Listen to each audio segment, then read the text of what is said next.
शहर के एक पुराने मोहल्ले के कोने पर एक छोटी सी दुकान थी, लकड़ी की बनी हुई। छत पर जंग आलूद टीन की चादरें और एक खिस्ता सा बोर्ड जिस पर धंधले अल्फाज में लिखा था बाबा जी का स्टोर।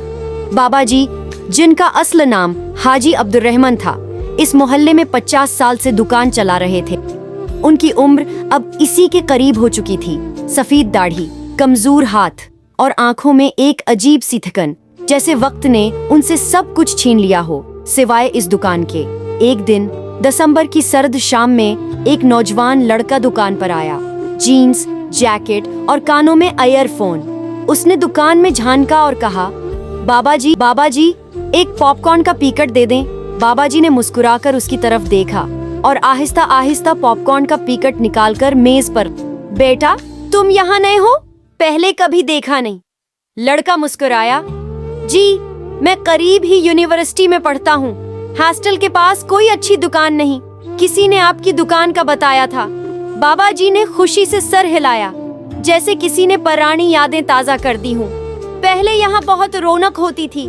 बच्चे दौड़ते हुए आते थे, चौरन, टाफियाँ और बस्कट लेते। अब तो सब ऑनलाइन हो गया है, लेकिन मैं अब भी इंतजार करता हूँ, शायद कोई आ जाए। नौजवान ने गौर से बाबा जी की आंखों की नमी देखी।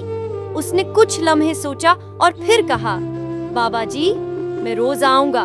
आप मेरे लिए पॉपकॉर्न, बिस्किट्स और चाय रखना। अगले दिन से वाकई वो रोज आने लगा। कभी कोई दोस्त साथ लाता, कभी कोई कहानी। बाबा जी की दुकान में फिर से हंसी की आवाजें आने लगे।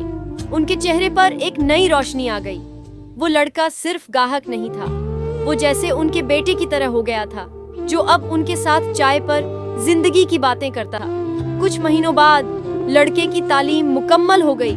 उस दिन वो दुकान पर आया, बाबा जी के हाथ चूमे और कहा, बाबा जी, मैं जा रहा हूँ, लेकिन वादा करता हूँ हर महीने आपसे मिलने आऊंगा।